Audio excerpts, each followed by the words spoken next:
Example number 1 को solve करेंगे, इससे पहले आप इंट्रोडक्शन वाला वीडियो देख लेना। एग्जाम्पल नंबर 1 में क्या गिवन है, ए tower stands vertically on the ground. तो यहाँ पे जो डायग्राम है उसको आपको केयरफुली बनाना है। तो हमें क्या गिवन है, एक टावर गिवन है, वो भी वर्टिकली ऑन द ग्राउंड। तो ग्राउंड का मतलब क्या होता है, यहाँ पे हमें एक ऐसे हॉरिजॉन्टल लाइन बना लेना है और ये हमारा क्या हो जाएगा, ग्राउंड लेवल हो जाएगा। अब हमें क्या बोला कि एक टावर है वो वर्टिकली खड़ा है, एक मीनार है वो ऊर्ध्वाधर खड़ी है। तो वर्टिकली में आपको क्या करना, एक ऐसे हमें वर्टिकल लाइन बनानी है। अब आपको यहाँ पे टावर बोल देगा तब भी हम ऐसे बनाएंगे, या फिर आपको कोई बिल्डिंग बोलेगा या कुछ भी, अगर वो वर्टिकली गिवन है उसको हमें एक वर्टिकल लाइन से रिप्रेजेंट करना है। टावर या बिल्डिंग अगर हमें गिवन है तो इसका ये जो ऊपर वाला पॉइंट है इसको हम क्या बोलेंगे, टॉप, और यहाँ पे इसका ये जो नीचे वाला पॉइंट है उसको हम क्या बोलते हैं, बॉटम। और बॉटम पॉइंट को भी हम क्या बोल सकते हैं, इस टावर का फुट होता है या फिर इस बिल्डिंग का ये फुट होता है। तो बॉटम पॉइंट को हमें क्या लेना, फुट लेना है।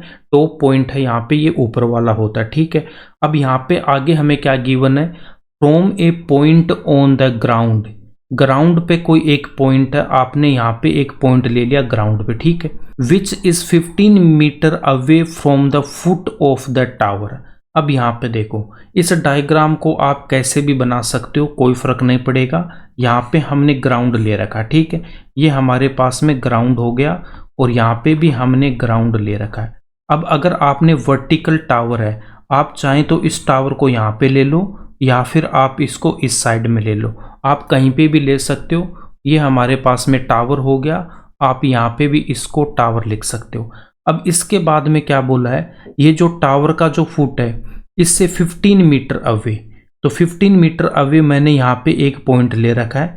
ये इस टावर से कितना मीटर दूर है, ये 15 मीटर दूर है। अब यहाँ पे देखोगे तो ये इसका बॉटम हो गया या फिर इसका फुट हो गया। इससे 15 मीटर की दूरी पे यहाँ पे एक मैंने पॉइंट ले रखा है। यहाँ पे ये कितनी दूरी है, यहाँ से 15 मीटर है, इतना हमें गिवन है।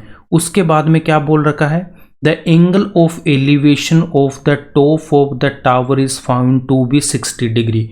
एंगल ऑफ एलिवेशन या फिर आपको यूनियन कोण में क्या बता रखा है कि अगर हमें ऑब्जेक्ट को देखने के लिए सर उठाना पड़ेगा तो उसको हम क्या बोलेंगे, एंगल ऑफ एलिवेशन बोलेंगे।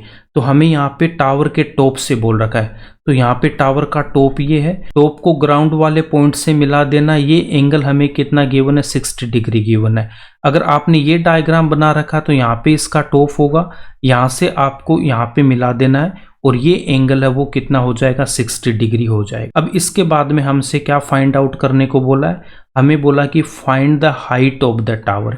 इस टावर की हमसे हाइट पूछी है। ये जो टावर है इसकी हाइट है वो बता दो। यहाँ पे आप देख सकते हो ये इसकी हाइट पूछ। इन दोनों डायग्राम से आप कोई भी डायग्राम यहाँ पे बना सकते हो। अब हम इस क्वेश्चन को दोबारा रीड करके एक बार इसका डायग्राम ड्रॉ कर लेते हैं।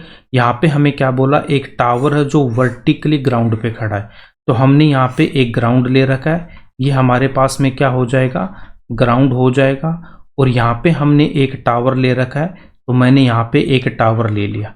अब उसके बाद यहाँ पे हमें क्या बोला था, ये जो टावर का जो ये फुट है इससे 15 मीटर की दूरी पे एक यहाँ पे पॉइंट है। यहाँ पे 15 मीटर की दूरी पर हमने यहाँ पे एक पॉइंट ले रखा है। इसको आप ए बोल सकते हो, इसको अगर मैंने बी बोल रखा है। अब टावर के टॉप से हमें कितना एंगल गिवन है, 60 डिग्री का गिवन है। तो यहाँ पे इन दोनों को हमें मिला देना है और ये एंगल कितना हो जाएगा, 60 डिग्री का होगा। इसी को हम बोलते हैं एंगल ऑफ एलिवेशन। और इस टावर की हमसे हाइट पूछी है, तो ये जो पॉइंट है इसको अगर मैं सी लेता हूँ, टावर की हाइट को अगर मैं यहाँ पे एच लेता हूँ, तो इस एच की वैल्यू हमें यहाँ पे फाइंड आउट करना है। हाइट ऑफ द टावर हमें फाइंड आउट करना है। तो यहाँ पे हम क्या लिख देंगे, let height of the tower equals to कितना हो जाएगा, h मीटर। हमें यहाँ पे 15 मीटर में गिवन है, तो यहाँ पे हम क्या लिखेंगे, h मीटर लिखेंगे। टावर की जो ऊंचाई है वो कितनी हो जाएगी, h मीटर हो जाएगी।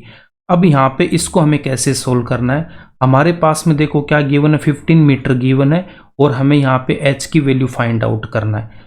तो आपको मैंने क्या बता रखा है कि जो एंगल होता है उसके सामने की जो साइड है वो क्या हो जाएगी, परपेंडिकुलर, और ये जो एंगल है बी वो कितना है 90 डिग्री, और 90 डिग्री के अपोजिट ये AC क्या हो जाएगा हाइपोटेनियस। और यहाँ पे देखो 90 डिग्री और ये जो एंगल है ये हमारे पास में क्या होगा बेस होगा। अब हमारे पास में गिवन क्या है, बेस हमारे पास में गिवन है। उसके बाद हमें फाइंड आउट क्या करना है, हमें परपेंडिकुलर यहाँ पे फाइंड आउट करना है। तो इसके लिए आपको कौन सा फॉर्मूला यूज करना, देखो पंडित बद्री प्रसाद हर हर बोले सोना चांदी तोले, तो साइन कोस टेन होता है ये। अब हमें यहाँ पे क्या गिवन है, देखो बेस एंड परपेंडिकुलर।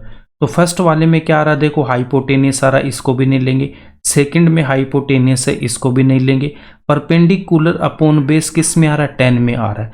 तो यहाँ पे मैं tan थीटा फाइंड आउट करूंगा। तो यहाँ से मैं क्या लिख सकता हूँ, tan 60 डिग्री। यहाँ पे थीटा की वैल्यू कितनी है 60 डिग्री।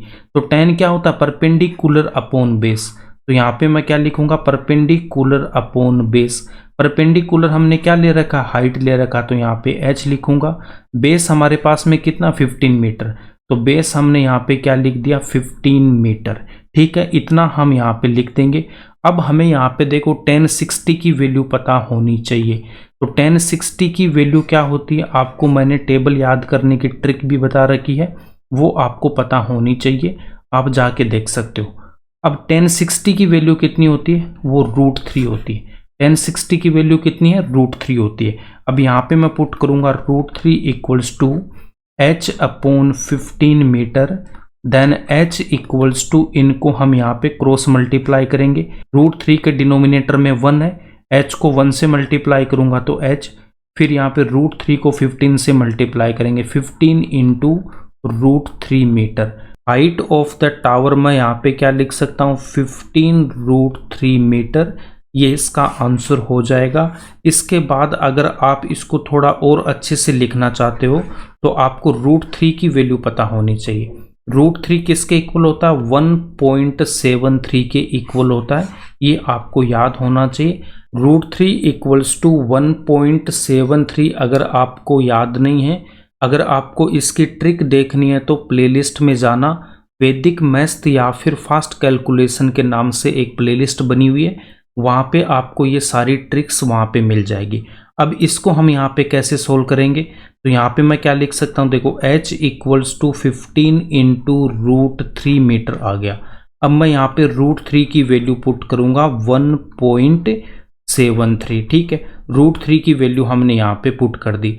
अब इसको मैं मल्टीप्लाई कैसे करूँगा, देखो यहाँ पे हमें 15 को मल्टीप्लाई करना है 173 से, तो 15 को मैं 3 से मल्टीप्लाई करूँगा, 15 को 3 से मल्टीप्लाई करूँगा तो 45 का 5 हम यहाँ पे रखेंगे, 4 को हम कैरी करेंगे, 15 को 7 से मल्टीप्लाई करेंगे, 15 इंटू 7 कितना होता है 105।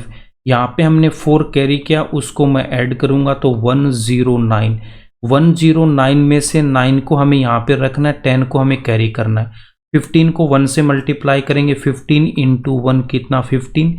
यहाँ पे जो 10 हमने कैरी किया वो इसमें ऐड करेंगे तो कितना आएगा 25। तो यहाँ पे मैं क्या लिखूंगा 25 लिखूंगा। इसको हमने मल्टीप्लाई किया तो कितना है 2595 मीटर। 1.73 आ रहा, डेसिमल के बाद में यहाँ पे 2 डिजिट आ रहा, तो हमें भी यहाँ पे 2 डिजिट छोड़ के यहाँ पे हमें डेसिमल लगा देना है। तो h की वैल्यू है वो कितनी आ जाएगी 25.95 मीटर, ये इसका आंसर हो जाएगा। आप इसको यहाँ पे भी लिख के छोड़ सकते हो। वीडियो पसंद आए तो लाइक करना, ज़्यादा से ज़्यादा अपने दोस्तों के साथ शेयर करना एंड इस चैनल को सब्सक्राइब कर लेना।